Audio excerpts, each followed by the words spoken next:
That's all right. So we go into this screen here. You'll see the first target, number 1. Then target number 2 will be over here.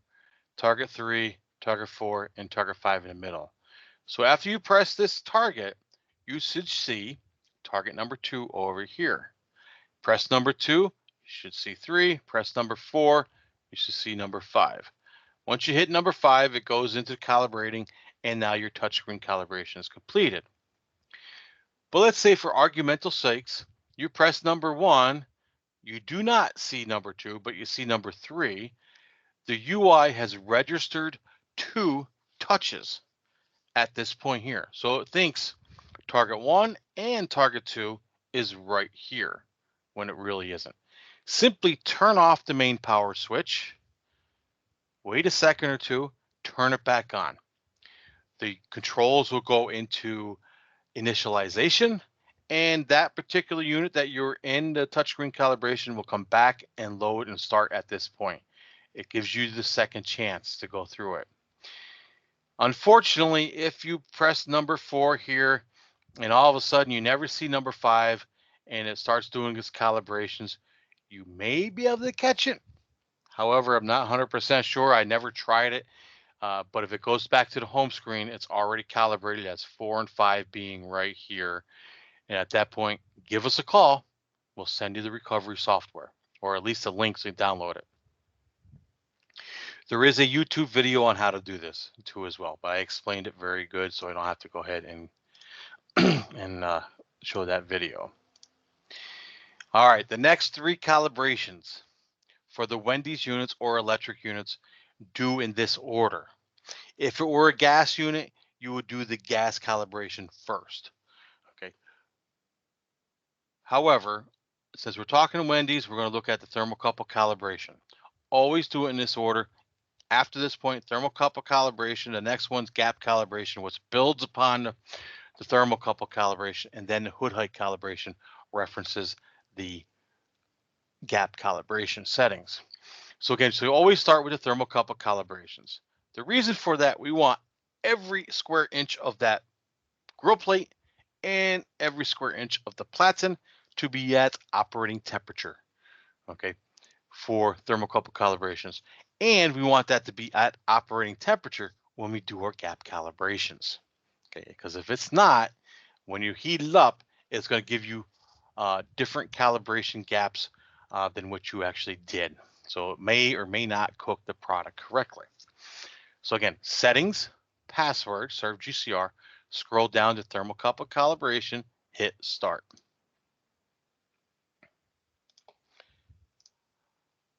First thing you're going to see is calibration preheat settings. When you're doing the calibration, whatever menu settings you have in there, the highest preheat setting that you have on those menus will be the temperature that you're going to calibrate to. It'll automatically select it. So for example, I'm seeing 375 for the grill plate, okay, the grill surface, the front and the plate, okay. That's not quite right, okay. I need 300. So I'm simply going to turn around, click on the window, type in 300, hit the correct check mark, okay. Once you're done with all 3 zones, hit this green check mark, and then you're going to turn around and see waiting for temperature to reach set point. While you're doing this, hit the thermometer. You hit the thermometer, you're going to turn around and see your temperature settings. You have your actual and your settings. Remember about these buttons, okay? And this is your actual. Once it hits temperature, there's your platen moving, and it's going to come down to this screen right here. Thermocouple calibrations. First thing we want to do is we always try to use the customer's equipment, because you're not going to leave your meter and your surface probe with the customer after you leave. This is a surface probe that I use. Unfortunately, because I was doing a video at this time and pictures, I actually use gloves for it because that's what we're supposed to do. But in the real world, I probably never would. So again, we have 2 zones in the platen. They are located, thermocouples, in half of the top and half of the bottom, as you're seeing here. You take that surface probe And again, I use my own a lot.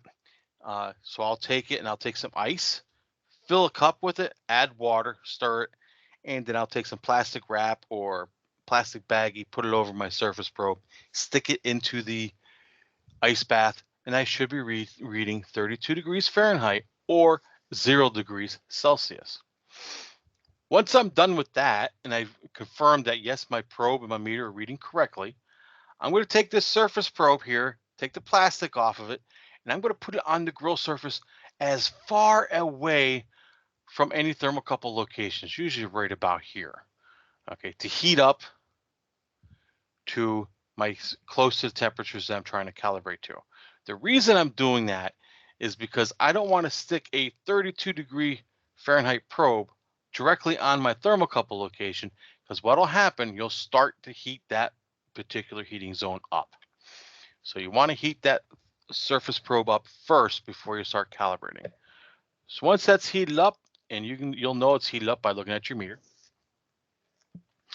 place that surface probe on the appropriate thermocouple location. Again, you can see here, top, front, and rear, then bottom, rear, middle, and front.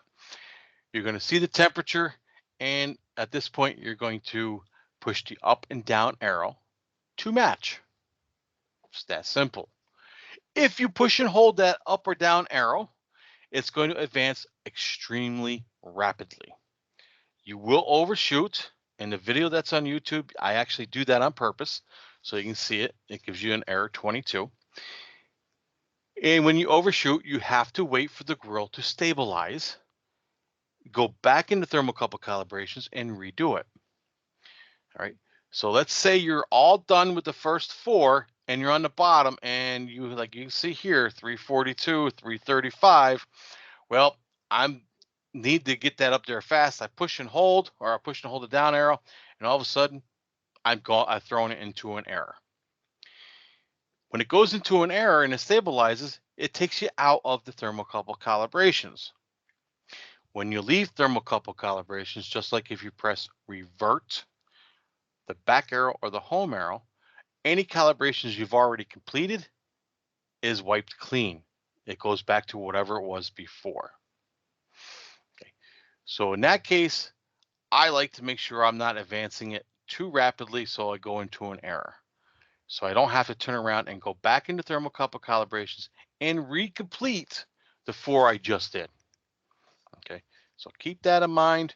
You want to make sure you're advancing it slowly, not rapidly. Okay, and you're just going to match the meter. Once you're all done with all 5 zones, you hit save, and your calibration is now complete. And there's your locations, and there's the YouTube video if you want to look at it. In the service manual, there are quick links to each of these videos depending on what you're looking at, whether it's McDonald's or Wendy's as well. All right, platen calibration. Now that we know that my temperatures are all good and my platen and grill surface is completely heated up, I can do my platen calibrations. Here's the tools for platen calibrations. I didn't ignore you when you asked the question earlier, Ryan. I knew I was going to get to that answer. So these are the tools that we use.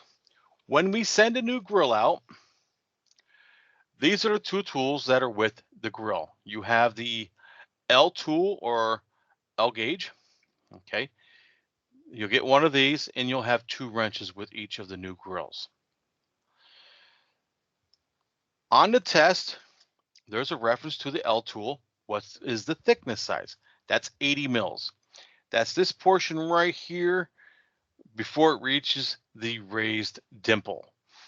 That's 80 mils here. This is about 85 mils. Okay, so when you're using this as a feeler gauge, just like gapping a spark plug, okay, it's going to have some slight friction on this end, and it should stop at the raised portion when you're doing your calibrations.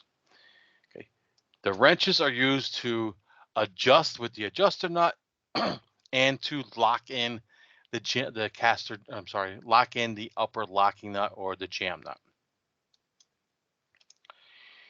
They are on Parts Town. These are the part numbers if you should have one. I probably would put a set of tools in your crash box or go box just to have them. So this way, whoever's taking them out, there's tools always with those components just in case.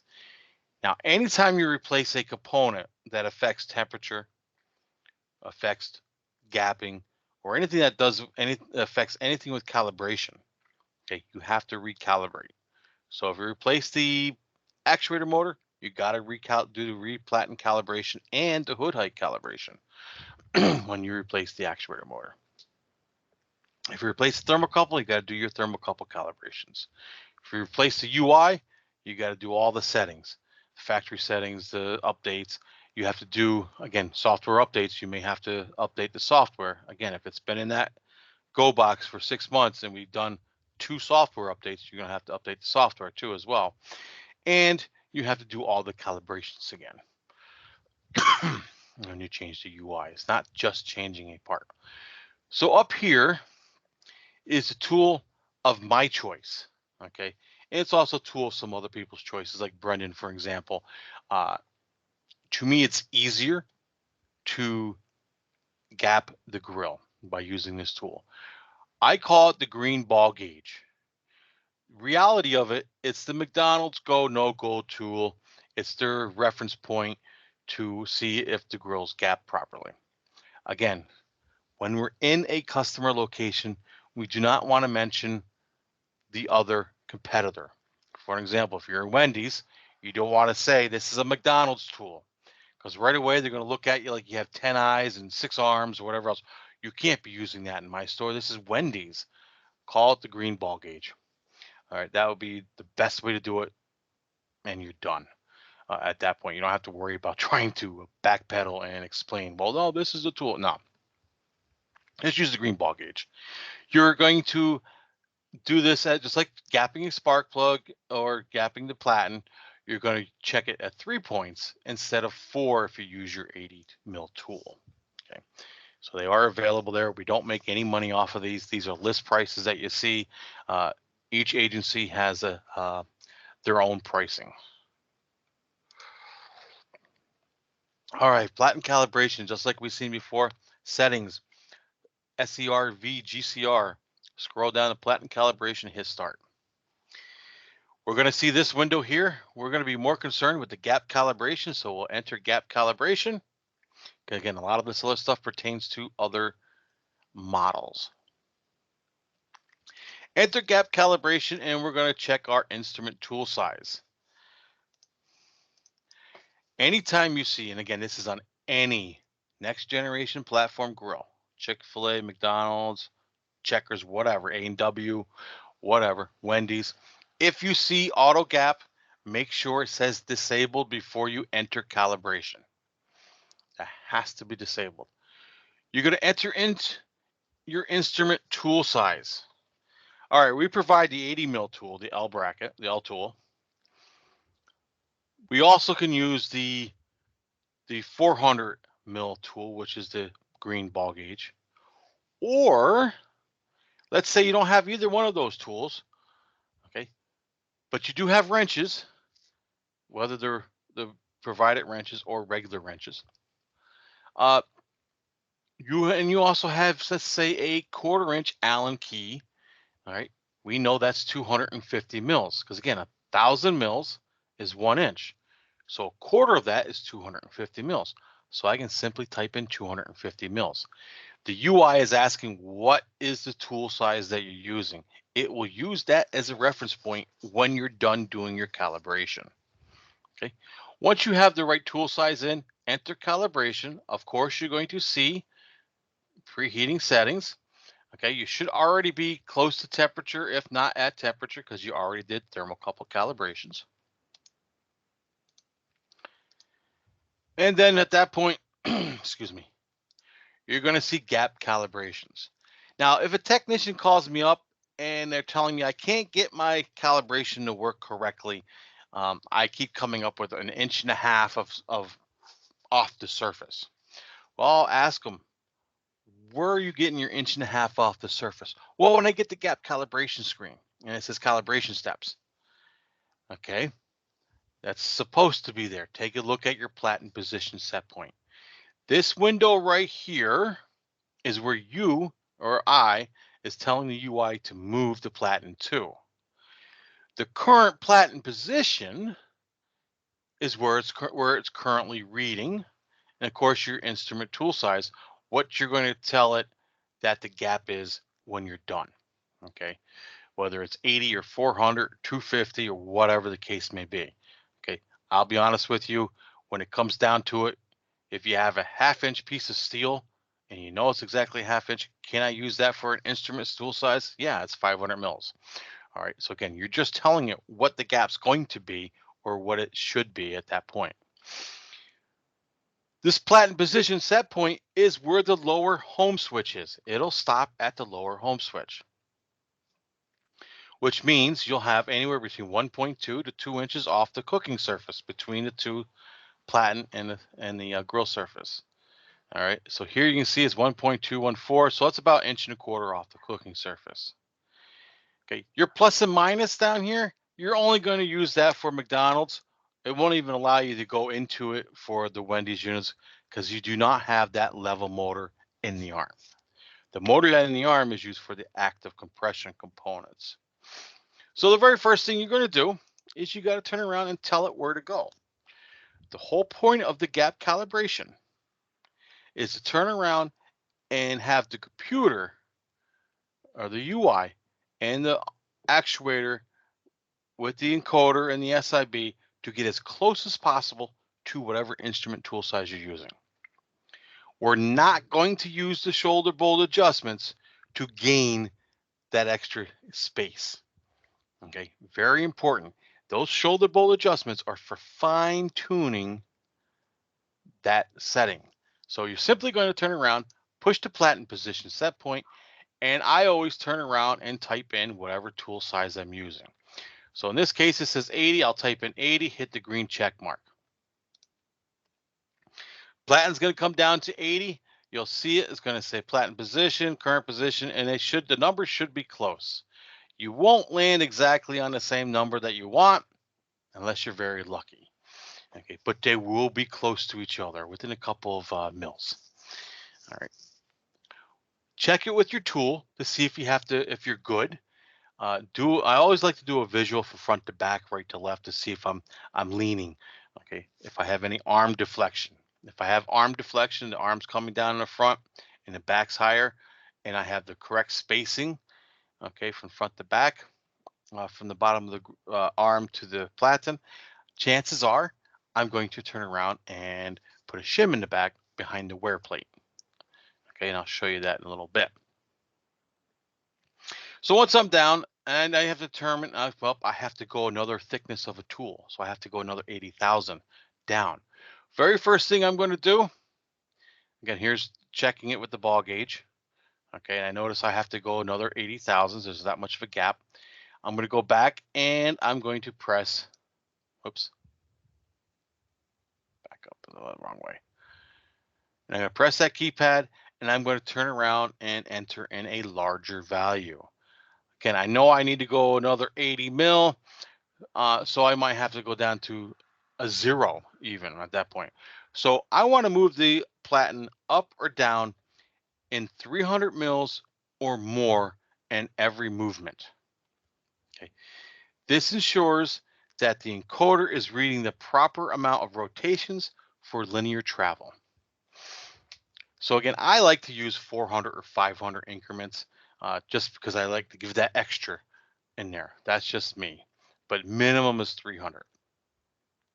So I'm at 80 and I know I need to go down maybe 10 mils. Let's say I have to go move it down 70 mils. All right. So I'm going to turn around. I'm going to type in 580. I know that's way higher than I need to be. That's okay. Type in 580. The platen's going to move up and you'll see 580 or 581, whatever the case may be here. Once this stops moving, press it again. Type in your new value. So again, I said I wanted to go down about 10 mils. I'll type in 10, hit the green check mark. Don't be surprised if you have to do a minus. A minus is fine. So if you have to do a minus, you're simply going to turn around and type in the number and then hit the minus sign and hit the green check mark. This way, it's moving down below. Okay, again, we're just telling it where to go. You're not going to get an error at this point when you're in gap calibration. Unless, of course, you hit the overrun switches or over travel switches, then you'll get an error 6, or if something's causing it to overamp on the motor, you'll get that error 2. So at this point, it moves down and I check it with my tool. Perfect.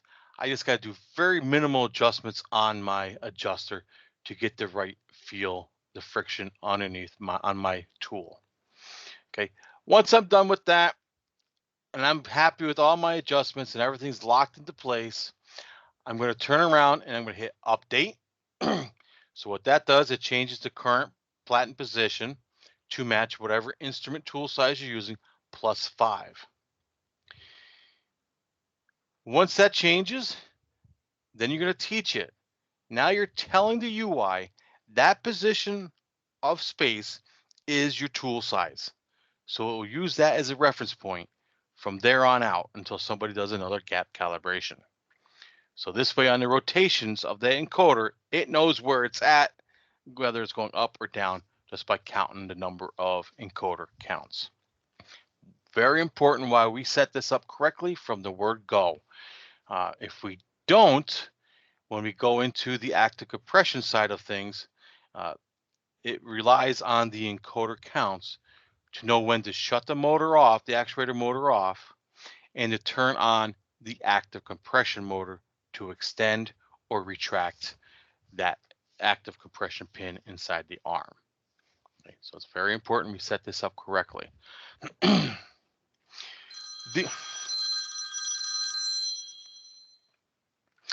The up and down arrows here below the platen position set point window, don't use, guys. Again, if you push that button, it's going to send a quick burst of power to the motor.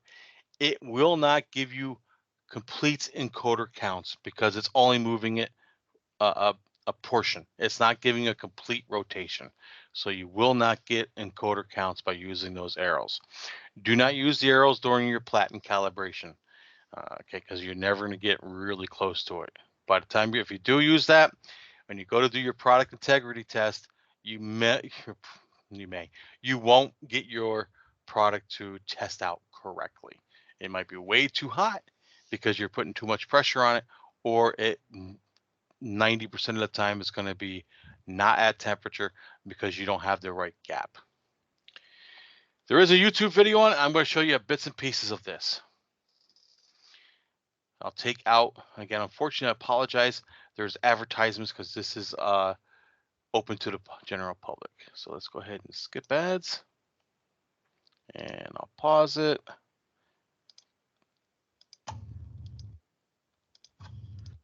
Enter the password servegcr.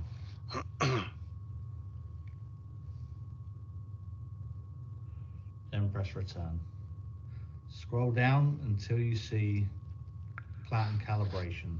Press the start button, and now you have the 4 options. We're going to go. Again, here in this screen, you don't see anything yet, but we're going to use gap calibration. So I'll go ahead and hit gap calibration. And now you see that disabled the auto gap. Again, auto gap is used for, again, Chick-fil-A, McDonald's, anything that has the product recognition in it. Okay. This video is then, again, you see up here, ME grill gap calibration. It's used for primarily the McDonald's grill, but again, the process is the same. Where it says plan instrument size, that could either be 400 if you're going to use the McDonald's gap verification tool, or if you're using the Garland L-shaped tool, that would be 80. We prefer to use the Garland gap the store verification tool, so we're going to leave ours at 400 and then press enter. You can see the set temperatures. These should be your standard set temperature for the and these are McDonald's temperatures. So for us, we're using the American menu. It'd be 185 or 365 degrees Fahrenheit, and 218 or 425 Fahrenheit. Okay, start.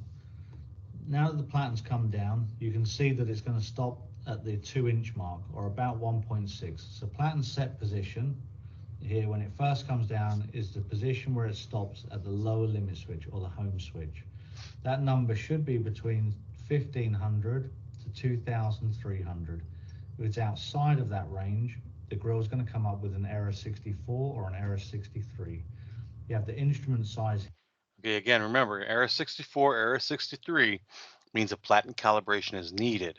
And this is the reason why it's outside of that range. And then this is the current position.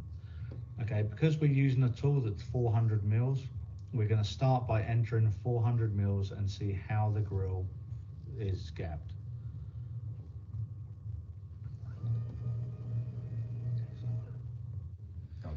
When the grill is Okay, in the I'm going to stop it right here. So again, this is looking at a McDonald's grill. What's different on a Wendy's or General Market Express grill? We don't have our proximity switches here. We still have the same cal assembly. And on the General Market, we have adjusters, okay, a shoulder bolt assembly. We have 3 of these. We have to mechanically adjust all 3 on the General Market.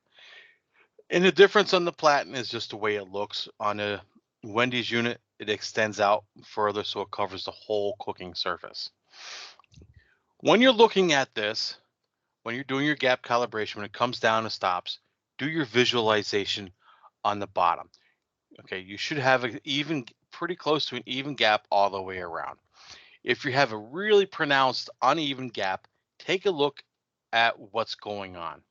First thing we look at is my attachment bolts right here.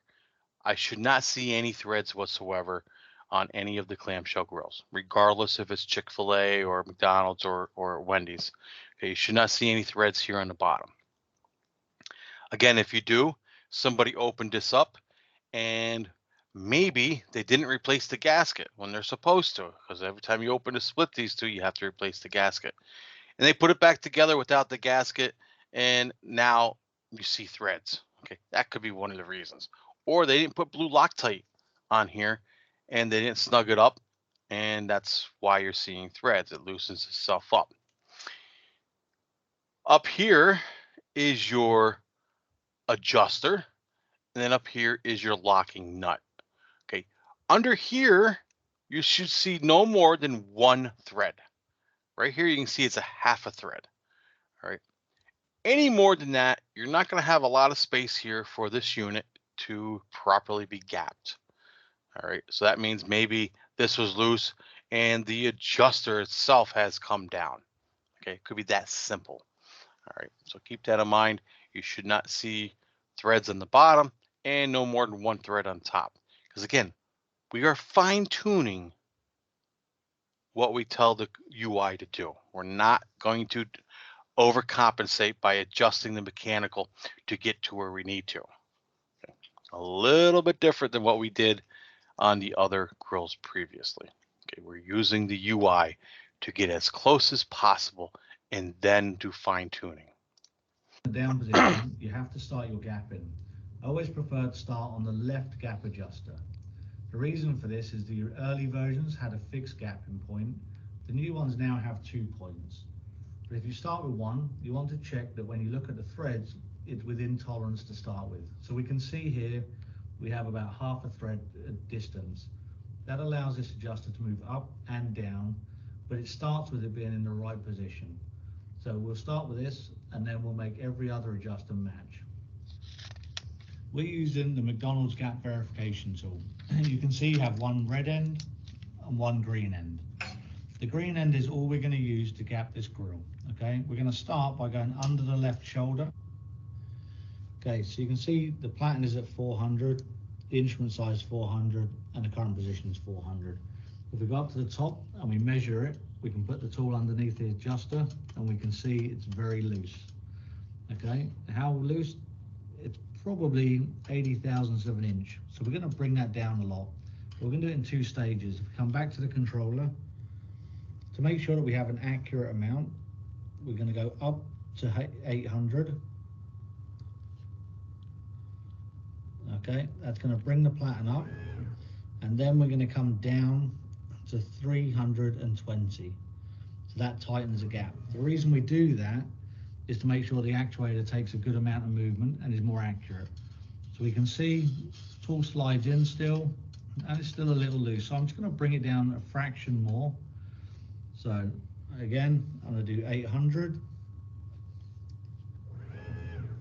and then I'm going to bring it down to 310. Now, before we look at the platen again, we're just going to watch current position. And we're going to wait for that to stabilize. It won't land on exactly the number that you want unless you're very lucky, but you don't check the platen until this is stopped. So 308, we're now going to check it, and now it's pretty close. So now we're going to use the mechanical adjustments. So now we're going to check and we're going to adjust the mechanical adjuster. We can slide in and we can see it goes back to the first U-bar bolt. That goes back a little bit too far. What we want is a bit of friction when we come level with this gap adjuster. So with the tool underneath, I'm going to just loosen it and lower it, okay? What I'm looking for is grip in this position. Okay, so now it comes in and grips. I don't know if you can hear that. Just gets a bit of friction. Okay, comes out, it's loose. So that's perfect. So if you look from above, you can see my gap tool is perfectly in line with my adjuster. Okay, so now we're going to go and match that with the right hand side. So on the right hand side, just going to undo the locking cap, and then we're going to bring this down. So I'm just going back and forth. Up, and now it's stopped. Come in, so it's gripping just a little bit out. So I'll just go a little more.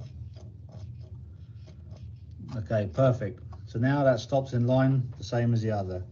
Because we've made quite a big adjustment on the right hand side, we're going to have to go back and just verify the left. And the left is loosened up slightly. It now allows us to go back an inch. So I'm just going to make another minor adjustment. And now that's back to stop in line with the adjuster.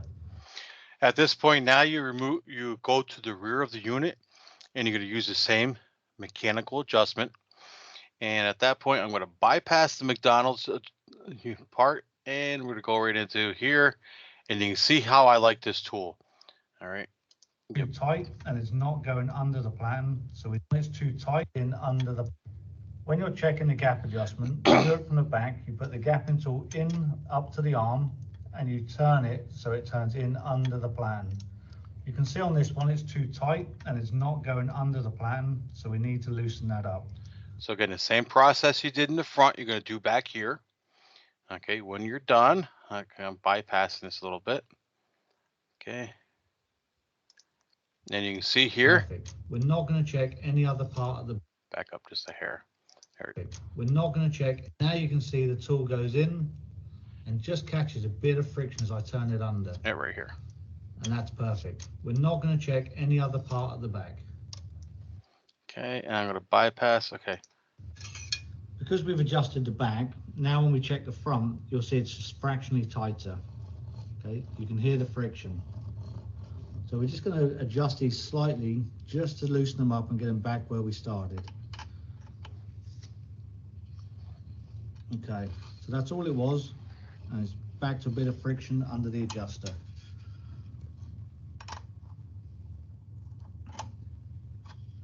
Okay, that's now perfect. So now we've capped the grill, we now need to tighten the adjusters. So you need two tools. You need to hold the lower nut and use the other side of the wrench to tighten it. Okay, it should be nice and tight to stop it slipping. If you don't do this, the gap adjusters are going to come loose and it's going to change your gap. And then you'll be back within a week to re-gap it again. So both tools, push nice and tight. And update, you have to watch. Okay, and definitely don't forget to tighten the back one as well. So once you tighten everything up, you're going to turn around and go back to your control. You have to update it first and then teach it. Takes us to our main screen. I'm going to start by pressing update. Now when you press update, you have to watch and make sure the current platen position also changes. It will always add 5, so we set the tool at 400, it's set to 405. That's correct. If you use an 80mm tool, it would be 85. Once it's updated, you then press teach. Teaching resets all of the sensors and the auto recognition. And once you see waiting for calibration, if it goes back to the home screen, you're good. I'm going to go ahead and close that out because that's not the video I need next. And that completes your platen calibration. All right, pretty simple. Okay, as long as you watch that video, and again, don't keep in mind that the videos are on YouTube as well. It's again, the video that's there is geared towards the McDonald's. However, just take out the McDonald's piece of it and then you're fine. And remember, the rear is an adjustable, mechanical adjustable shoulder bolt. So there are 3 in the Wendy's units. Hood height calibration. Okay, do this last. This is the last calibration you'll need to do on the grill. Okay, just like before, settings, serve GCR, return, scroll down to hood height calibration. Your hood height should be no more than 4,500 mils. It could be as low as 4,300 mils, pending what's the obstruction on top of the arm when it's in the open position. So the best way to explain this is just to watch a video. The outsiders ravage our... Okay, hang on. Again, it's public, so I have I'll bypass that information. And here we go. This is in the off-screen mode, in the open ready position. You can see here that my platens aren't perfectly aligned, not even in the open position. So now I have to do a hood height calibration. Same thing would apply if this was another platen over here. Okay, you're going to turn around and you're going to put all 3 lanes into hood height calibration. So when you're doing hood height calibration, you're going to have the complete access to the complete grill. They can't use a portion of the grill while you're doing hood height calibration. You have to have all 3 of them. Okay, so now we're going to go down and we're going to put this in all hood height calibration settings, like we've seen before. Password, serve GCR, hit return. You're going to scroll down to hood height calibration, hit start, and then from here, you're in hood height calibration. So again, there's your platen position set point, end calibration, apply calibration, and you're going to do the same for all 3 controls. They all have to be in hood height calibration. Okay, once you're in there, you're going to turn around. You're going to start out with the 4,500 mil setting. So press that and enter in 4,500. And you're going to do that for all 3 lanes.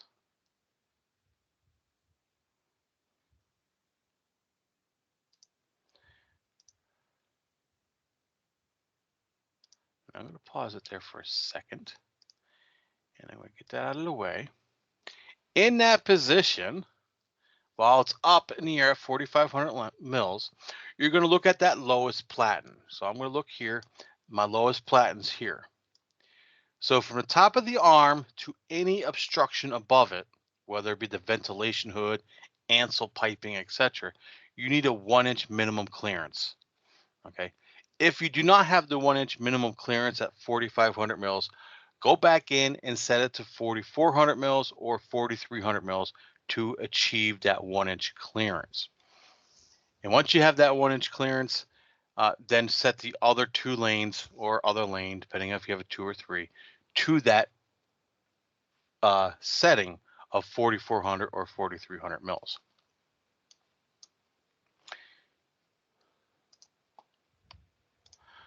Okay, now you can see here, after we put them both into 4,500 mils, you can really see the pronounced difference.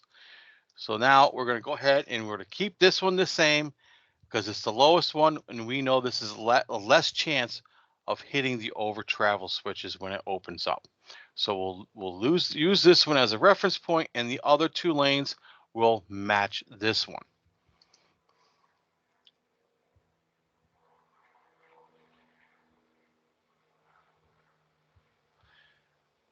Just like we've seen before, we're going to turn around, go to the higher lanes, and we're going to tell it where to go. Because of the pivot point, And let me see if I can't find a picture of the pivot point. Yeah, right here. I'll go back to all right. Because of the pivot point right in the back here, any little movement we do here is exaggerated in the front here. All right.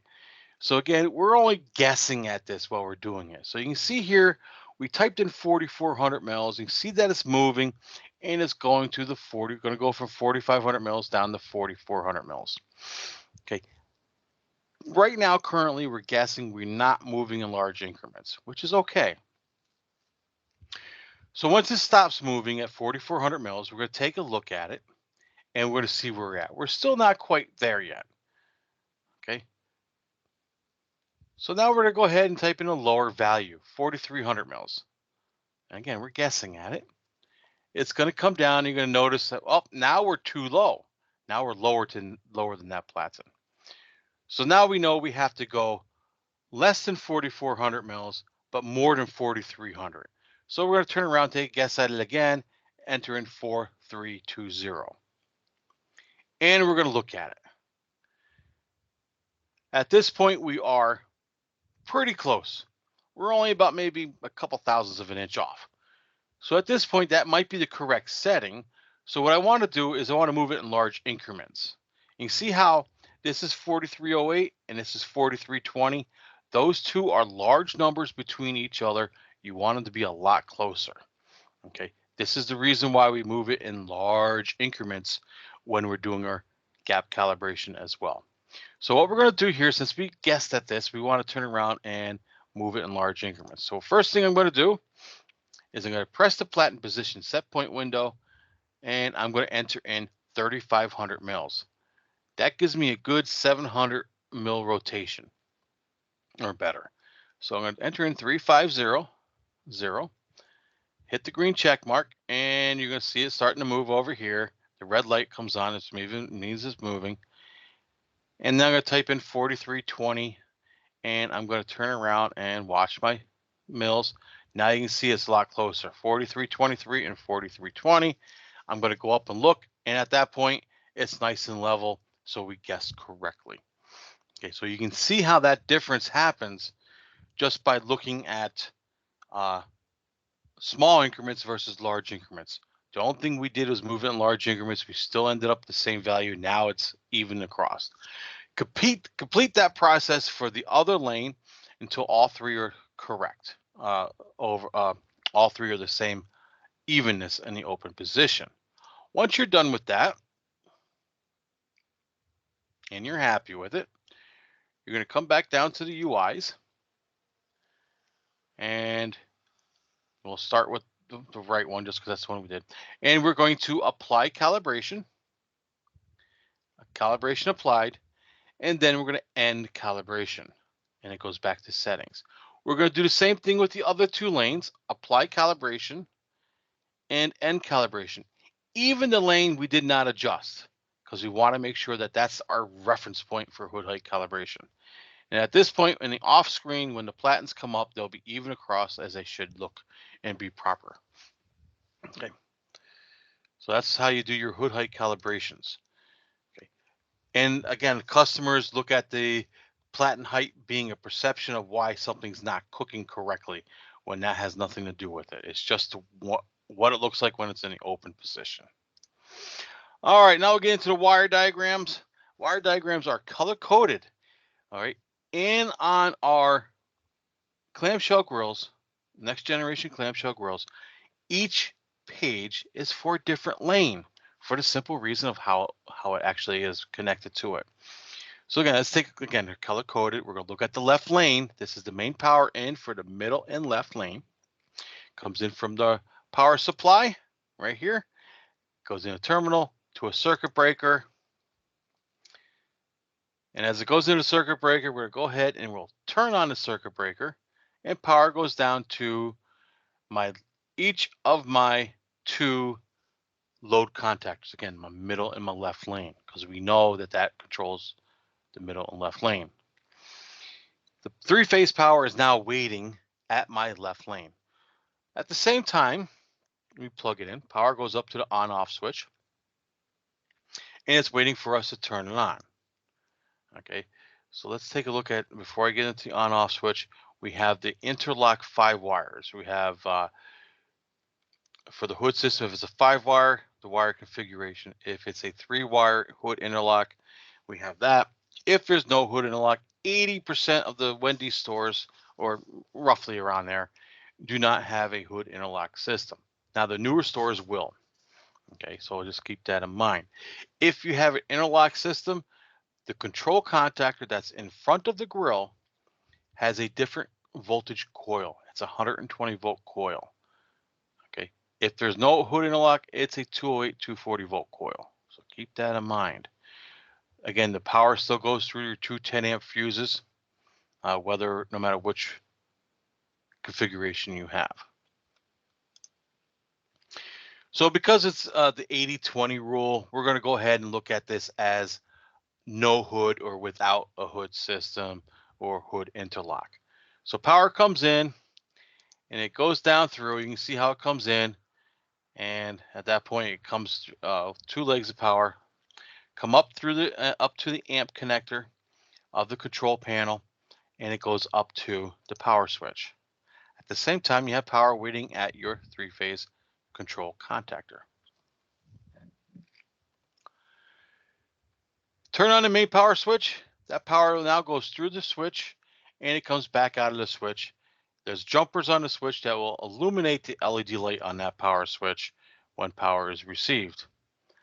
At that point, that LED light switch comes on. I can safely assume my fuses are good, my wiring is good, my connection is good, and my switch is good. Power will go back down to my amp connector and back up to the coil of my control contactor that's in front of the unit. Energizes it and it will close the contact of the contactor. It will send the power out back up to that control terminal strip that's on the left side in the front of the unit. And it will have some jumpers in it, so it has 4 points to exit. Again, this is the control, or the one main power switch. It will send power back out through these connection points that are jumped on the terminal block up to an 4-pin amp connector where it has each of the leg of power is jumped. Okay, you'll see it come up for that left lane, and you also see it go over to my middle and my right lane as well. So let's find out where that 4-pin connection goes. So from that 4-pin connection, here it is here, you're going to see that the power is going to go through. Okay, this is the individual lane now. Again, we're talking individual lane connections. You have a load contactor now. So power goes through that pin connect, or that 4-pin connection. You'll have power going up to the grill safety thermostats or high limits, going through and going back up to the platen safety thermostats high limits, and coming back down, going back to the coil of that load contactor for that particular lane. It shuts the contacts in that contactor and it sends the 3-phase power forward down into the solid state relay board. Again, if you have a 41 A, B, and C at the same time, one of these high limits possibly has caused this coil of the contactor not to get energized. So at that point, it could be at 500 degrees up here, and it could remove this coil, which will remove the 3-phase power of your contactor. So it'll give you A, B, and C all with the same timestamp and same date stamp. If you get just a 41A, it could be something else, or just a 41B, and we'll talk about that in a second. All right. Also, you can see where power comes down to your AC/DC power supply. But let's take a closer look at those high safety thermostats. So again, we see that power comes in and it goes through each of my grill safety thermostats. They are normally closed. Again, they open at 500 or 260 Celsius and reset at 450 or 232 degrees Celsius. Comes back out up to my platen through those normally closed and back down. Notice that your brown and yellow wires are a part of that circuit. You'll see brown and yellow wires in the staging lane grill too, part of the high limit circuit. trying to keep things pretty much relatively the same. So that three-phase power, once that coil of the contactor is energized for the load or for that lane, for load contactor, the power comes down into my solid state relay board. There's a Molex connection for the center of your solid state relay board. The wires that going into here are color coded, and they are not on every pin the same per lane. Because again, we're trying to balance the load appropriately. Black wires will always be phase 1 or A, red wires phase 2 or B, blue wires phase 3 or C. So let's say we have a 41A only, and we checked it by the diagnostics screen. In the diagnostics log, we only see one 41A, nothing else. We're going to simply look at the black wires.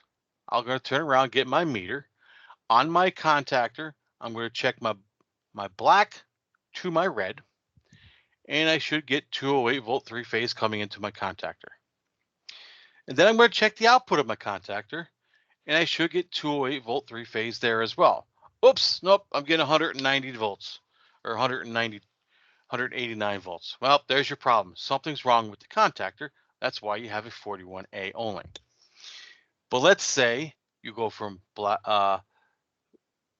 phase 1 to phase 2, okay, and you still have 208 volt three phase. Well, at that point, you're going to turn around and go down to the solid state relay board, and you're going to check each of the black wires to each of the red wires. Whatever you got in the output, you should get down here as well.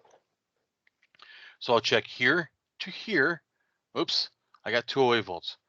From here to each of the red wires. And then from the same thing for that next wire, and you should get all 208 volt three phase. If by chance you turn around and check the next one from here to any of the red wires, now you're only getting 190 volts. Well, there's the problem. There's either a connection problem at the exit side of the contactor, or there's a broken wire or a nicked wire where it's grounding out to the chassis as it's trying to get the three-phase power to the solid state relay board.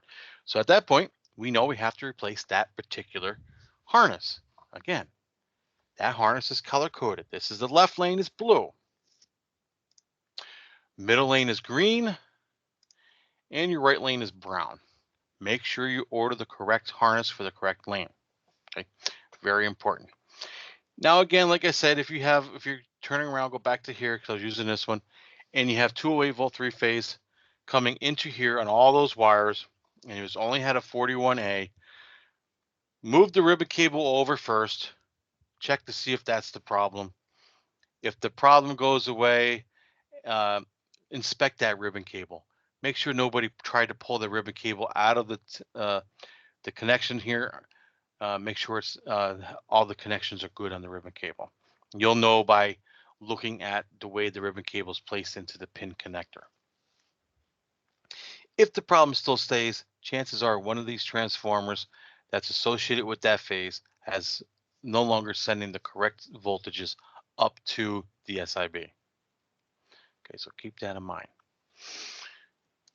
All right, so that takes care of the 41A only and then the 41Bs. Now on the power sync connection, again, we're looking at this unit communicating through the internet to a server after we put in all our information, serial number, store number, etc. How does it know what lane it is? Well, it's going to be by the configuring jumper, the J3 jumper on the solid state relay, or the system interface board SIB. That's associated with the green push button. Notice here what's inside this portion here, that's a dotted line. That's for an optional black button if they should have, a customer should want to have two button operation instead of just a one button operation, like back in the 9501 timeframe where you had to push two buttons. So that's there for an option. So your green push button, that little wire harness that goes from your control panel, the green push button down to the SIB has jumpers in it. So the left lane will have your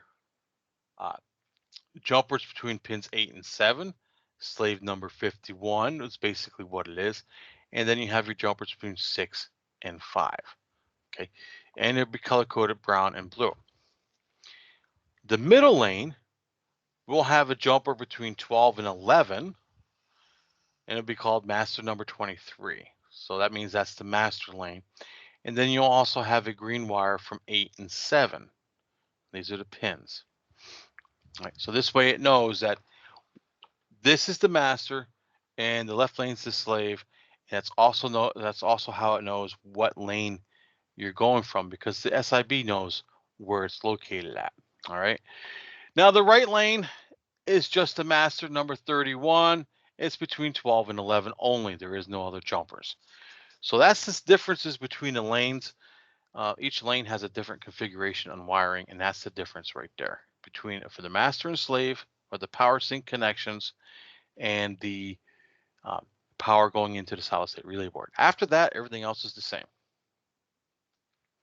And this will be the same whether you're working on a McDonald's, or you're working on a Wendy's or a General Market, Checkers, or whatever. Okay, they'll be all the same. Now the power conversion board, again, we saw power coming into the power conversion board. Whoops. And that takes it from AC to DC power supply. Again, you have 4 green, 4 red. Take a look at your -1 your green and your +1 red. That's coming out to another connection over here. That's for your active compression components. And there is a fuse located right here, inline fuse that goes down to your J11 control on your SIB, or your connection. Okay, it says ignition control. However, J11 is also used for other purposes. So your power comes in. This is a splice. Okay, it's a crimped splice. Okay, do not use a wire nut. If you have to go back in here, wire nuts are not part of the repair. There's no wire nuts whatsoever inside this grill. So that would be considered an improper repair if you use a wire nut. Make sure you crimp it back the way it's supposed to be. So power comes in on 71 and 73, or pins 1 and we got pins 6, I believe that is. Okay, and at that point, you have your blue and your yellow communications out to your active compression board. Basically, it's the encoder counts coming out of here telling the SIB saying, hey, at this point, you need to stop the movement of the actuator motor and send power to my active compression motor inside the arm to extend that pin, and vice versa. Okay, based off of the encoder count from the SIB.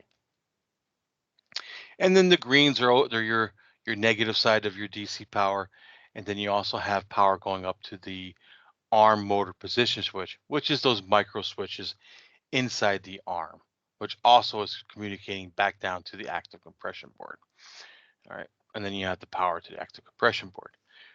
So again, your double reds and your double green going into the input side of the solid state relay board is your power for the actuator, pins 1 and 2, and then the single red and the single green is the power for the SIB board. So here's another look at it again. We're communicating. It's sending power up to the active compression board. Okay, and it's also turning around and sending power to the switches. Okay, as you can see here, here's that relay. And let me go ahead and put it back to here. Here's that J1 output for the motor. Okay, you have your blue wire that comes up to my over travel switch. They are normally closed switches. Okay, wired normally closed. The power will go through it and back down. On a normal clamshell grill without active compression, it just simply goes down into the motor and turns the actuator motor. But on the active compression, we added that active compression component, or the board. First, if you split it and it goes up to the relay of that board, depending on the mode that it's in, okay, off mode, calibration mode, it will turn around and keep the relay closed so the power will just operate normally to the motor. But if you're in your cooking mode and your recipe calls for active compression, it'll go up into here. It'll read the encoder counts from the motor. It'll send the signal back out the yellow and blue wire to the control board, active AC control board. It'll open the relay for the motor, and then turn on the motor and the platen. Okay, and then vice versa in the opposite direction. Okay, so that's how that works through here. Okay, very simple. If one of these over travel switches are activated, there's an upper and lower diode. Basically, it's used your message below the alarm of below the error 6 is going to say push green button to try again. Okay, so you push the green button. Basically, it reverses the power inside the diode to allow the motor to move. Okay, so that's what those over travel switches are for. Now let's talk about some error codes for the active compression.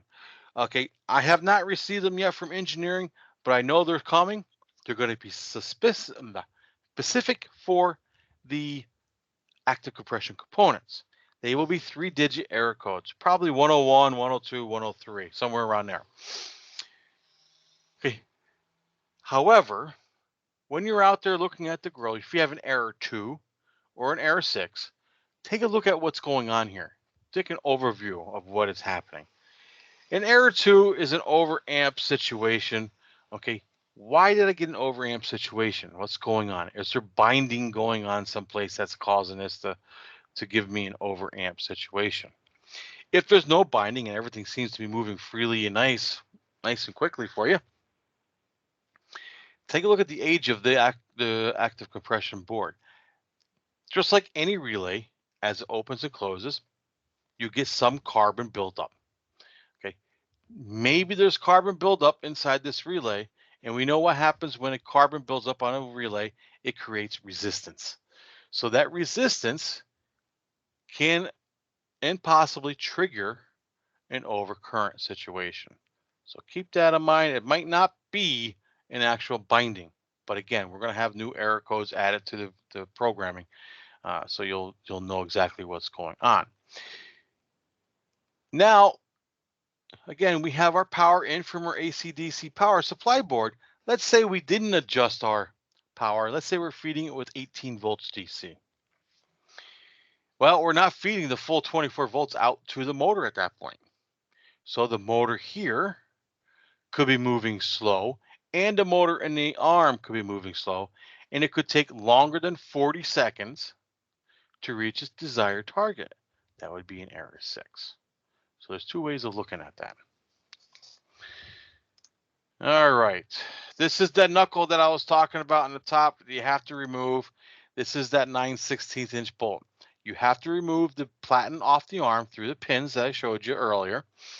Lift up the knuckle and remove the 9/16 inch bolt, lift the knuckle up, and then you're able to get to the shaft seals to change the seal and the O-ring underneath the grease cap. Right here is the wear plate where you can add a shim if the front of the unit is sagging down. Usually happens after a few years of use. Okay. The only torque setting I'm going to tell you not to worry about is this one right here. I haven't had a chance to remove it. Okay, engineering says 50 inch-pounds. If you talk to someone else, like my supervisor, for example, he'll tell you to give it a good old crank. Okay, make sure it's nice and tight. When you're tightening this down, you're going to hold the platen in the position you want it to be in. All right. Also, if that platen arm is moving side to side, left to right, you're going to check here, and you're also going to check your cross member assembly because one of those two are loose and it's causing it to go left to right. Always use blue Loctite on here. Make sure blue Loctite, not red Loctite, because you'll never get it off, and you need to get it off to change your seals. Your grease tube. There's a Garland clam grill grease. Okay, that's the part number. It is on Parts Town. If you can't remember the part number, just put in clam grill grease, and it'll give you the part number to lubricate the shafts. Okay. Don't use the burger grease. Don't use any other type of the Carpigiani or whatever ice cream lube because it's not going to hold up for you. It's going to cause binding. Torque values. This is one where we want to write this down. Like I said earlier, this is a picture of the back of a clamshell grill used in McDonald's. every bolt has a color-coded mark on it. The blue bolts are 200 inch-pounds. Okay, you want to write this down. Red bolts are 100 inch-pounds. And the yellow are 70 inch-pounds. Okay, so keep that in mind. There are 3 questions on the test referring to just those, the color and the torque values. Give it a second to write it down.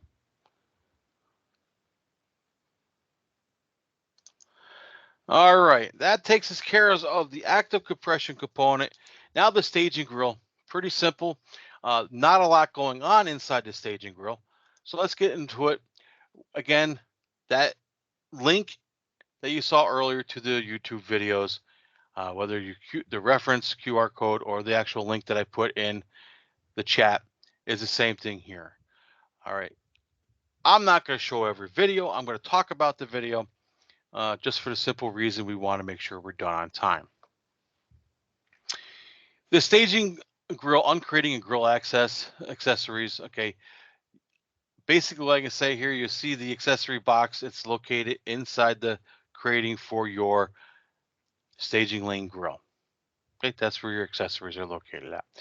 There are some accessories that come from the kitchen equipment supplier, but most of them that we supply are the ones that we supply will be with the staging lane grill. Okay, just like before, you uncrate it, check the crating, check for damages, etc. Once you're done doing that, you're going to turn around and we have to see what's inside the unit. So I'm going to go ahead and I'm going to click on this one and I'm going to go ahead and bypass some of the stuff. I'll keep the volume off so I can narrate. So we're going to bypass the introductory, which is again the disclaimers. And I'm going to pause it right here. We are looking at a 6-lane grill right now. Notice that the UI sticks out from the panel. Okay, this makes that front panel a top heavy. All right, so keep that in mind, number 1. This screw over here on a 4-lane grill will be on the side, and that's how it holds the front lane on, which just means the UI just moves over to here. That's all. That front panel is held up by 2 screws, one here and one over here. We remove those screws. When you're doing that, make sure you're holding that grill and that front control panel in place. And before you do that, also make sure that you install your sanitizer clip right here. Okay, that's going to give you a resting point for your front control panel when you install that. Keep in mind, a 4-lane grill, that's going to put the UI glass more in contact with this sanitizer clip. So if you accidentally lose grip of that panel when you're taking the screw down, that's going to come down pretty rapidly and it's going to crash off of here and break the UI screen. Trust me, I know that firsthand. All right. Under here, you have a pin, a hinge pin, and a hinge pin over here. They're just slid on from left to right. So again, if you're not careful, when you're dropping this down, the whole panel could slide off and drop on the floor. And it could cause a lot of damage. Again, trust me, I learned that firsthand. So I'm going to go ahead and remove those 2 screws. I'm going to hold it in place as I'm doing it, and I'm going to drop it down nice and easy. Making sure no wires are being pulled. This is your Jable control. Notice that there's torque screws here, the bezel, and then right here is a plastic pin. That's a positioning pin. Looking at it from the rear of the Jable control or the UI, that would be the indicator for being up. So that's going to be on the top right, looking at the control from behind. If you're looking at the control at the screen, that's going to be your top left. So you know which way is up and which way is down. Okay. Your power switch, and you can see here there's the jumpers.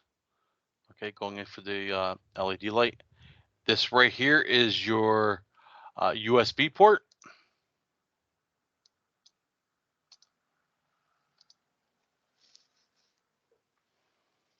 power switch. You can see the jumpers, speaker, and then there's your USB port.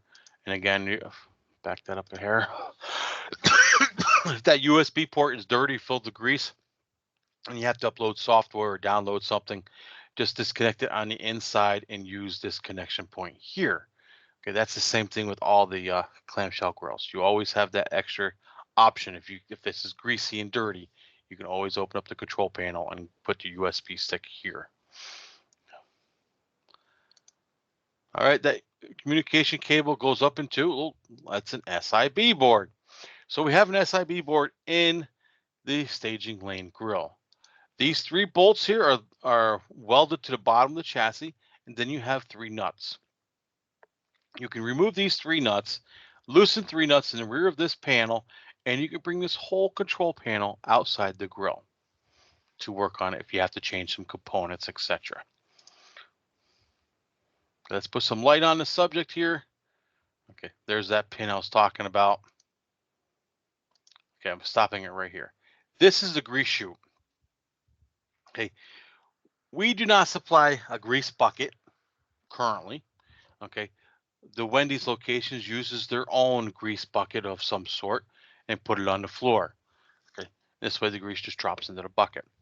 On a 4-lane grill, you have to remove this grease chute in order to remove this panel of control compartment panel. The way you do that is you have 2 screws right here, and it just slides down from the bottom. Okay, make sure all the grease is off the grill, and you wipe down the grease chute on the top so no grease or debris will fall on the control panel as you're removing it. Because grease on the control panel on the right component, right area, will cause shorts when you put it back together. So make sure you're aware of that. Okay. Now that we have light on the inside of the grill, you can see that there's not many components inside here. So you have your thermocouples. Again, this is your SIB board. You have your power in. You have no motor circuit. There's no motor in this. So that means there's no push button. Okay. There's no master or slave, etc. However, you can see something different over here. These are what you call solid state relays, which everybody here knows what a solid state relay is. Get a little bit closer. There we go. There's your solid state relays. Right here on top of the SIB board is a little tiny board.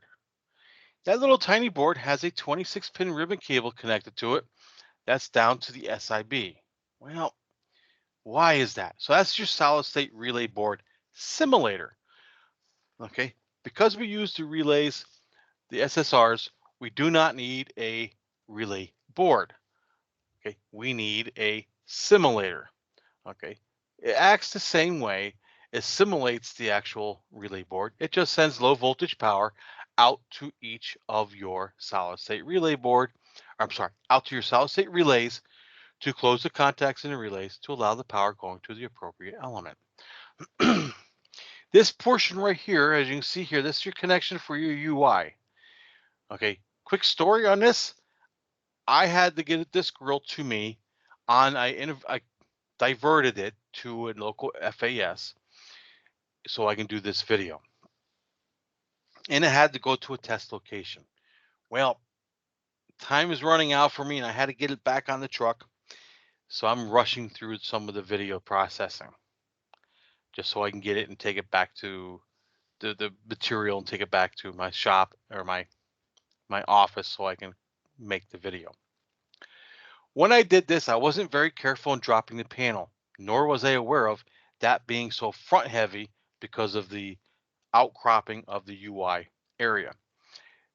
That panel come crashing down so fast, it literally ripped this connection right off the SIB board. Oh boy, now what do I do? Luckily, I had an SIB with me. I put the SIB board on and away I went, continuing doing my video. As I'm going through my video, I'm opening it back up, and now I found that those pins, the hinges, and that front control panel comes off pretty easily. It came off, dropped down, and at this point, I ripped that cable off again, and because that panel dropped down, it hit just right and it broke my UI. So now I have another SIB and a UI involved. So keep in mind when you're opening that panel on this unit, hold it, bring it down slowly so you don't have the same problems. Also on that UI cable, whether regardless of where you're at, what grill it is, and have that UI, or actually if you're looking at the convection oven now, because they have the same connections. If that pin, that compression pin that's on the clip, just like a phone line, should break off, don't shove cardboard in there to push it against the connection points on the other side. Okay. Can you do that for temporary fix? Sure. But chances are once that tab breaks off, you got to replace. Again, if you're lucky enough that has the two male ends, one for the UI and one for the SIB, you can replace just the cable. If you're unlucky and the UI has it hardwired, then you're going to have to replace the whole UI. So keep that in mind. Be careful with that pins, especially when you're moving in and out and disconnecting things. It doesn't get caught on a wire and you're not realizing it, and then you break that tab right off. So your solid state relay board simulator is found in the staging lane grill only.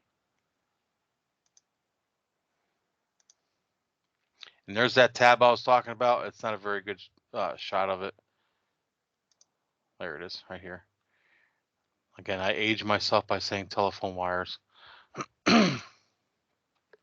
Here's a close look at the simulator board. And as you can see here, remember I was saying about the ribbon cable not having good connections? You can see going across here, that ribbon cable coming out through the connection point, the 26 pin. That's pretty even going from left to right. If that is not even, chances are someone didn't open up these tabs enough and they tried to pull on a ribbon cable to pull it out of the connection port. And that's why you're not getting good connection. Okay, bad ribbon cable. And it should be even going across.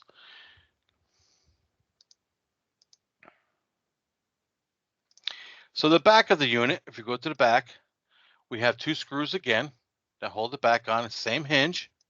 You can drop it down. And when you drop it down, you get access into the rear of the unit. As you can see here, that we have the main power coming up in, no circuit breaker. It goes directly to the contactor. Okay. And there's those same pins. And here's your high limit, yellow and brown. That's your high limit circuit. That's the coil. Just so you have an idea what's going on. So when you turn on the main power switch, power comes over to here, and then it comes up the brown, and it goes up through my high limits, back down, and into the energize the coil to allow the three-phase to go on. And of course, it says NEMA configuration plug, so that means it is for against the wall installation. So let's go ahead and look at the next one. Okay, we did that one. Let's go here. All right, guys, I just want to keep you heads up. I did alert everyone yesterday that the training is an actual hour longer than what it was intended to be. So you guys should be okay with that there. So we're still on schedule. We're not going to be the full hour. We're almost done. So just keep that in mind. All right. So looking at the unit from the rear, that's your contactor. Notice you have a Molex connection that's red. And once we move over, that's your output side. Here's your solid state relays. Okay, this is a 6-lane grill, so you'll have 3 relays. Okay. Each relay will control 2 lanes. So your low voltage input, your AC is input, goes through, and your AC output. So again, lane 1 across, lane 2 across. Again, this is looking at it from the back or the rear of the grill. Okay. Lane 6 would be the one that's closest to the front of the grill. And lane 1 is the one that's farthest away from the front of the grill. All right. Again, to check your relays, it's just like any other relay, just like you did in 9501s. If you're to check from here to ground and here to ground without it calling for heat, you're going to have 208 volts on each side. If you check across when it's calling for heat, you should have 0 voltage. Okay, that means it's closed.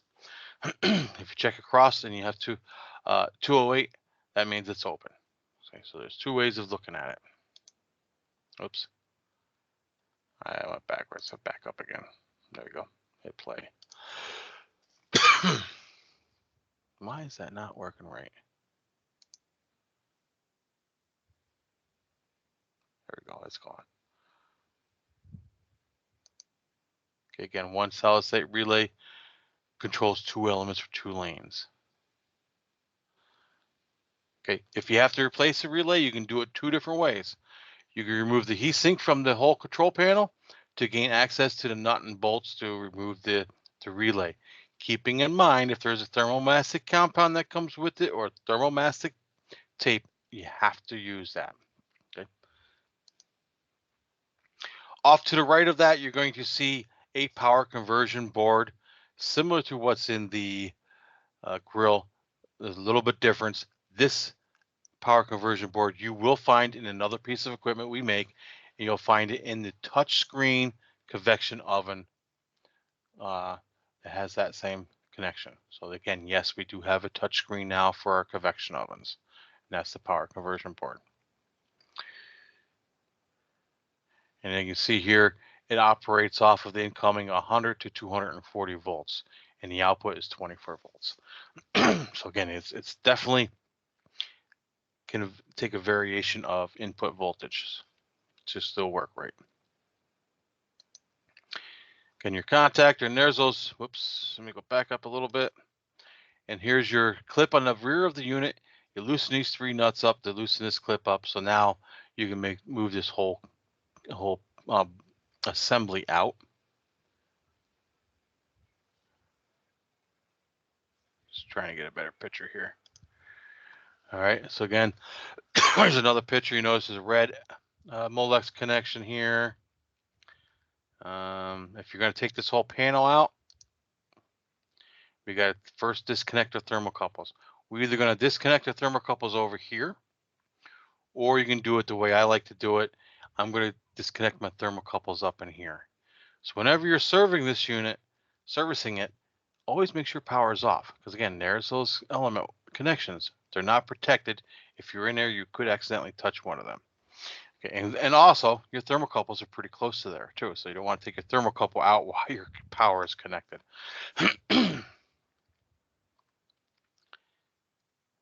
I like taking the thermocouples out. There's your high limit circuit. From the rear of the unit, I'm closer access to the thermocouples. I don't have to try to work around a grease chute. All right, they're bayonet style.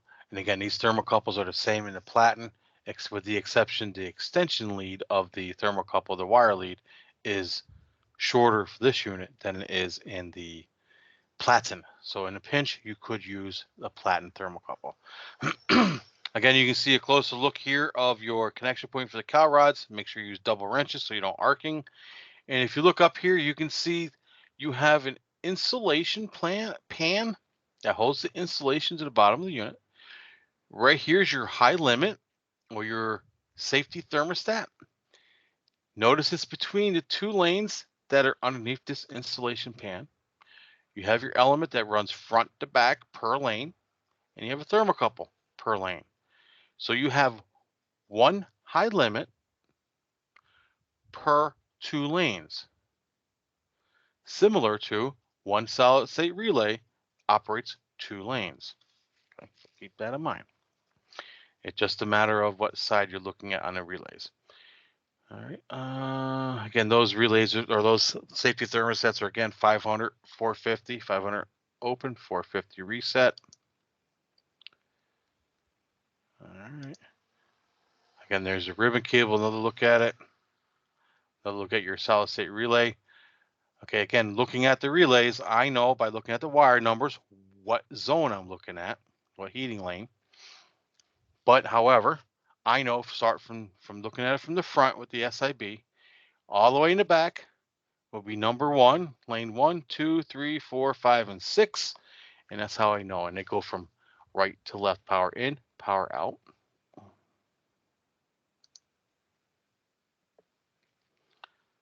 Okay.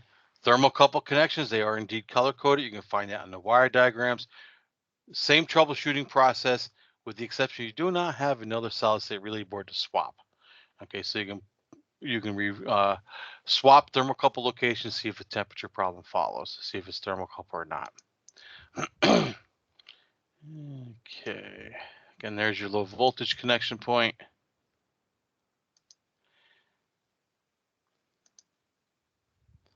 All right, here's a good picture. So from the back of the unit, this is the front of the unit. When you're in the back of the unit, you want to take this pan out. You got to disconnect the power from the contactor. You got to disconnect your high limits, that brown and yellow wire. You got to disconnect your your voltages to the elements. Red means it's for the right half of the grill. R and R for the first letters of red and first letter of right. So you can always say red is for the right half of the grill. White is for the left half of the grill. Nice and color coded for that reason. Disconnect your power um, switch harness, and then you're able to pull everything out and disconnect your UI. You can disconnect your power switch and the UI communication and slide the whole panel off and put it in a safe location while you're working on this unit. When you take your thermocouples out, they are color coded on the back side. And again, it's up to you how you want to do it. Do you have to take your thermocouples out of the grill surface? It's entirely up to you. I did it because I didn't want to mess around with all the wires coming in my wireway on the side here. So that's the reason I did it that way. But you can do it any way you want. But if you take it out of here, make sure when these thermocouples come down, they may have a ton of thermomastic compound on it. Make sure they don't land on the control compartment on the boards or any other connection where that thermomastic compound may be to short out that board. I just moved them off to the side. There's a switch. Okay, I'm disconnecting the power in the back. I disconnected the high limits. Again, from the back, you disconnect here's two connections, and then you can take everything out and work on the bench to change components.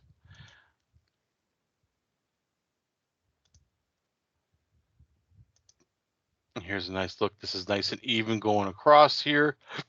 That means that ribbon cable is in correctly.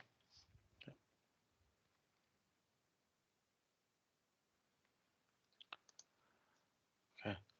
Again, this is the solid state relay board simulator.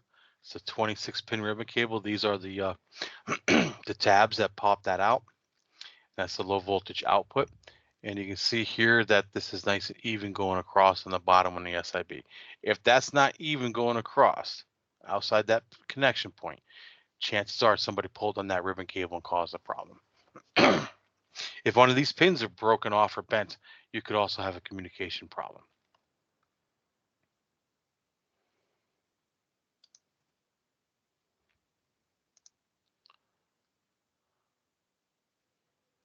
Okay, again, 1, 2, 3, 4, 5, and 6. Now let's see here. Over here, if I'm going to look at from the front of the grill into the unit with the front panel, I'm going to start in the opposite direction. Okay. 1, 2, 3, 4, 5, and 6. I'm sorry, 6, 5, 4, 3, 2, and 1. Okay, just the opposite of the solid state relays. So again, solid state relays start with the number 1 in the furthest in the back, lane 1, goes to 6, going forward towards the front. On the thermocouples, it starts with the 6 lane in the back and then goes to the lane 1 in the front. The color coded is on the wire diagram as well. Okay, let's see.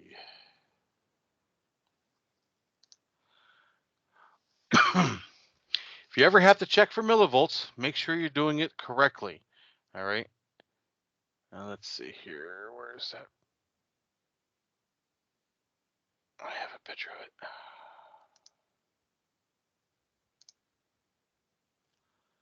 We'll just play it for a second.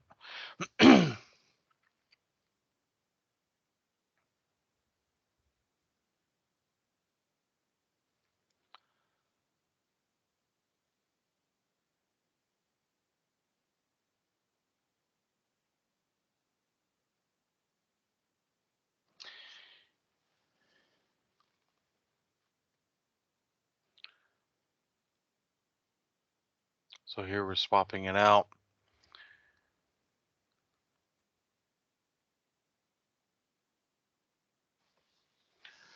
So make sure your connection wires aren't pulling on the connection, because you could have a bad connection at that point, especially if you turn around checking for millivolts and you take your standard probes for your meter and you stick it into this plug.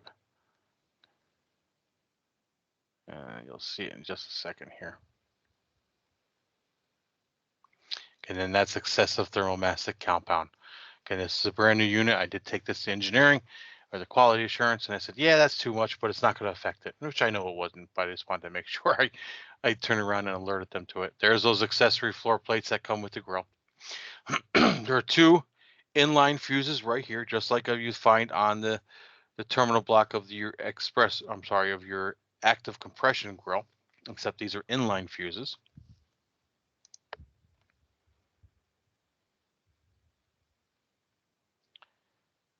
Okay, to replace the components on here, you have screws on the top. The only one that you have to worry about getting screws from underneath, besides the solid state relays, if you don't take the heat sink off, is your power conversion board. Those two screws are located underneath. If I were to lift this pan, oops, I don't know what happened. I don't want to cast nothing. If I were to lift it up, right here is your two screws that mount your power conversion board. Right here's the nut with the bolt protruding down for each of your solid state relays. Okay, so it all depends on how you want to change that. But again, if you have to change your power conversion board, you have no choice. You have to do it from underneath. You have to take it out. All right, let's talk about the UI overview, and then we'll get right into a couple other things, and then we'll be pretty much done except for the test. So we're not too far out of the realms here. Again, just like before we turn it on, it goes through initialization, checking communications, checking millivolts, make sure everything is good, checking software. Once it gets to software and it checks everything, you'll get to here, and then it will go to the home screen. I'll enlarge it. So once it's on the home screen, this is what you're going to see. Again, you have your cooking. Looks like an egg on a piece of bread or toast. You have your split mode. The half of the grill is either cooking and the other half is holding. And the burger is all holding. And here is your cleaning if you're going into an actual clean mode. Cooking eggs is the entire grill. That's all it is. And same thing with holding. Pretty simple. There are two different temperatures and they have different recipes underneath of it. One of the things that you have to do on installation and startup is make sure that the grill, staging lane grill, is set up correctly. What half is cooking and what half is holding? When you're in split mode, the holding section will always be next to the sandwich prep area, or the cooking eggs will always be next to the clamshell grill. So in this case, I'm looking at my UI. I'm going to assume that my clamshell grill is over here and my sandwich station is over here. Okay, that would be correct. If that was reversed, I would just have to toggle this and reverse the half of the grill. That's all that would be doing. Thermometer button, every time you see this, again, you'll see your set temperature, your temperature status. This symbol right here means Wi-Fi is not present, it's not connected. Not a big deal. The grills will work perfectly fine without being connected to the internet. So keep that in mind. The gearbox and the gear button, that's your settings. The button that looks like I don't know, two people fighting with an arrow between them, whatever. That's your USB symbol.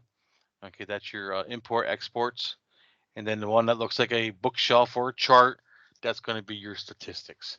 So let's go ahead and go in a little bit and look at each one. So first thing we're going to do, we're going to go into settings. It says enter password. Guess what, guys? Same password. SERVGCR. Hit the check mark, and it'll get you into your settings.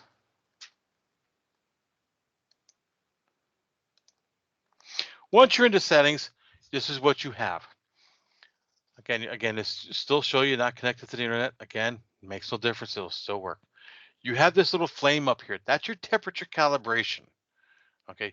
And I'm going to show you temperature calibration in a little bit. This is your toggle switch. Wherever this circle is, that means that's what you're reading. So this is close to the F, it means Fahrenheit. If it's over here, it'd be Celsius. Configurations, diagnostics, factory defaults, menu item, password, sound volume, and grill information. Diagnostics currently right now, there is no diagnostics and there is no error codes in this grill currently. Will there be? Probably. But currently right now, there is none. So we're going to go ahead and we'll go into toggle that. Let's go into configurations. And this is where you're going to toggle your what half of the grill cooks what. Okay, again, if I were to turn around and say this is my clamshell grill, and then the icon here is where my staging lane grill is, I can turn around and simply say, okay, I know my staging lane grill's here. I need this one. So I'm going to put it over here. The eggs are closest to my clamshell. If this is my clamshell grill and my staging lane grill is on my left, I need this one. So I just push this button to toggle it over. On here, it tells you your 4, 6, or 8 lane grill. Right now, currently, we have a 4 and a 6 available. We have not built an 8 lane as of yet. However, it's there and available. Okay, so you can just basically press the circle to highlight what your grill is. And that's how you configure what half is going to what when you go ahead and set up your grills in the install. You got to make sure that's correct. Okay, once you're done, you hit the back arrow. As you can see here, you toggle it back and forth just by touching it. Go back. I'm going to bypass diagnostics because, again, it takes me right back out because there is no diagnostics. So we've got to go back into settings, press the password. Okay, press factory defaults. Again, factory defaults, resetting it. You know how I feel on that one. That's my absolute last resort. I don't do that unless I absolutely have to. Because I know I might have to do some reprogramming and recalibrations, etc.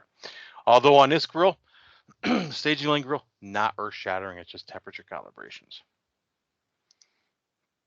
Grill information, it's where you enter your serial number, enter in your start date, your install date, and enter in the store ID. Same ID you put into the clamshell grill, you'll put here as well. All right, again, this is your numbers. Okay, if you look at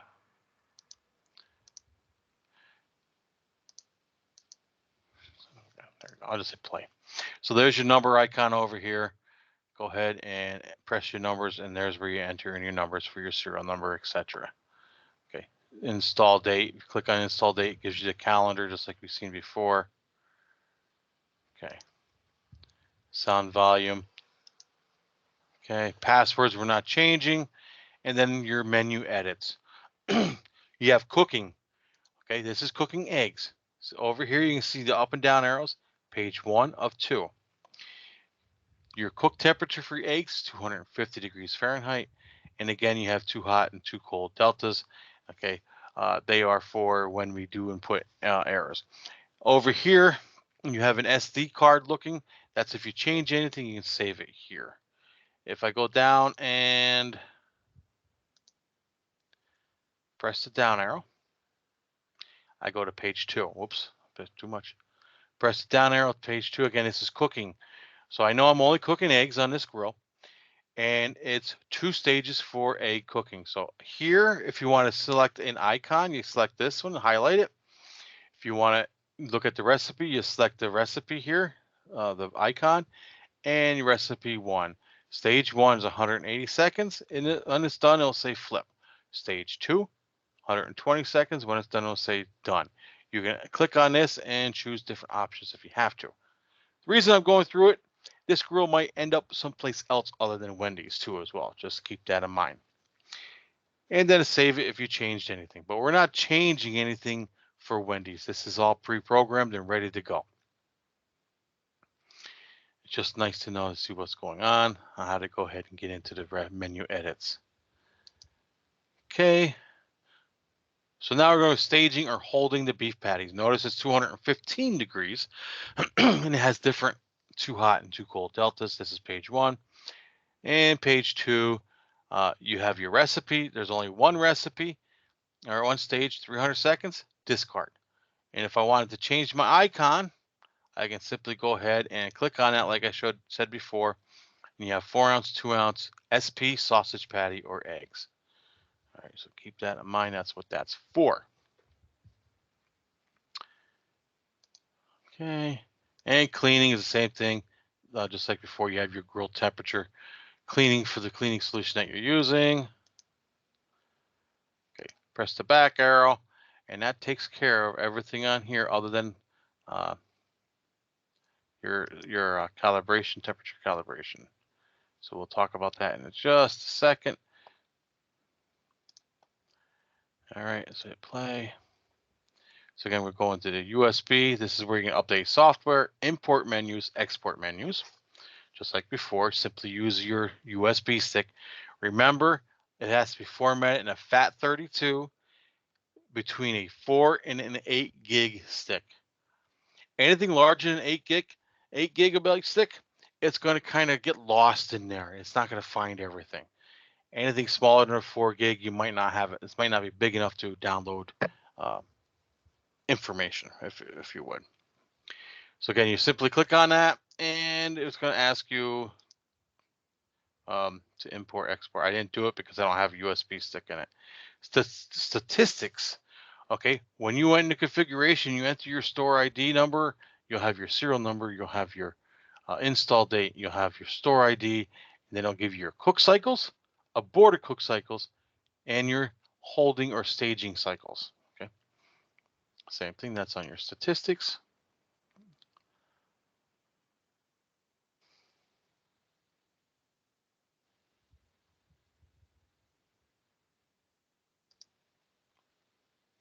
That's under your chart. And then the customer, when they push the icon, this is what they're going to see. So you're going to see a blue line. That's the halfway point. So this half of the grill, being it's a 6-lane, we know 1, 2, and 3. And then 4, 5, and 6 are over here. It's all cooking because that's the icon up here. My set temperature and my actual temperature. Again, I did not heat this grill up because I'm already way behind. This grill held because I busted things up. I held the installation up a couple of days, fortunately, but it happens.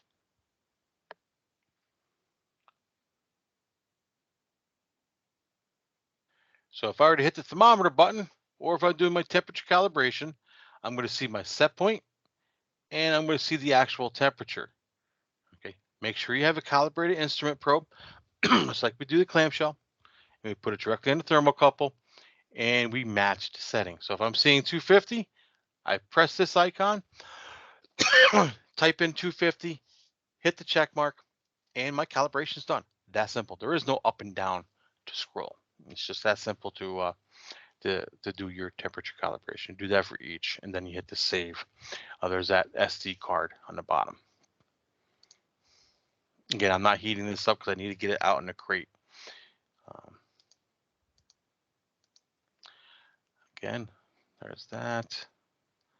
Now your split icon. Again, talking about where my clamshell grill is located at. Again, I know my clamshell grill is over here. Okay, and then 215 for complete hold. Then if I go into cleaning, again, it won't change until it goes all the way up the temperature. Okay. Thermometer, again, we're off, so it's 0, 0.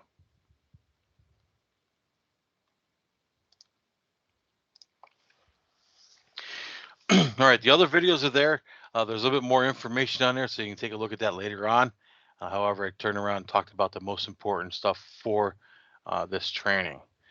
So if I were to look at after the grill's heated up, this is what the customer is going to see in the holding or the staging parameter. They're going to have lanes 1 through 8 if they're on an 8-lane grill or a 6-lane grill. They're simply going to turn around and select what product they're using. Is it sausage patty, 4-ounce, or 2-ounce? So down here, this is what it looks like when you select it. Okay, you have a timer. Okay, you select it. So let's say you select 4 ounces. So you select it, and here you are. So it's timing up, or timing down, I should say. Sorry. So right now we can see 5 seconds have gone by So I'm going to look to see if there's any other 4 ounces on here that has a lower time. If it has a lower time, that's the product that the customer is going to take off the lane that's holding it and use that to build the sandwich when it needs to be. Okay. For an example, right here, 2 ounce, 300, it's yellow, it's caution. That means it's just starting out. And then green means it's good. And then red means time to discard. So it all depends on what they're looking at. All right, that's how they know what's going on, how long to hold the grill for, or hold the patties for. And it's color coded for those individuals that needs the color coding. All right. Again, there's the whole unit. Wire diagram. Wire diagram is extremely simple, guys. You have your power coming in, whether it's the pin and sleeve or the NEMA configuration. And I'm just going to go ahead and enlarge it. Comes into your contactor, and then power comes out, goes up to my switch. Okay, through my 2 5-amp switches coming off the bottom connections of that contactor. Turn the switch on, power comes out, just like before. You have power coming out one side and to the other side to illuminate the power switch. Then you have power coming out, and it goes to a connection point, and at that point you have power to my power supply board, and you have power going into my thermostat or my safety thermostats. Goes through that normally closed thermostat back out to the other side of the coil.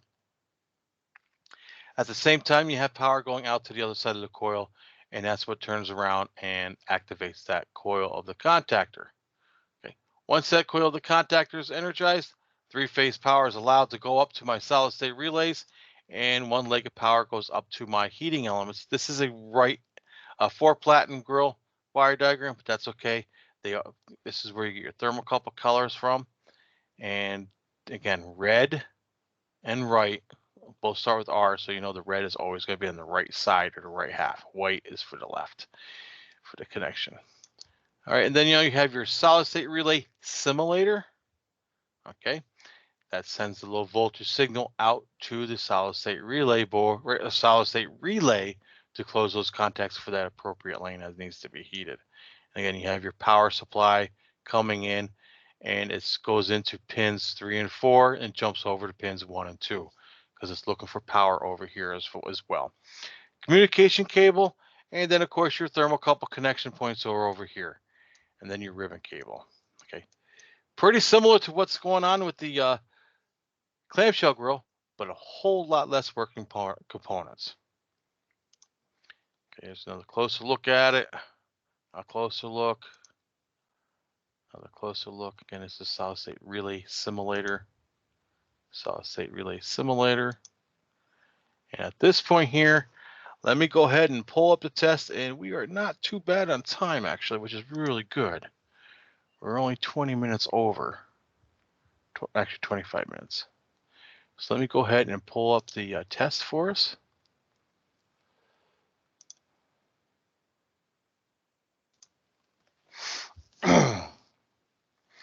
And we need to test. Come on, load. Okay. And I'm going to stop recording right now, just for the simple reason I do not want to test on the recording. So I'm going to stop the recording.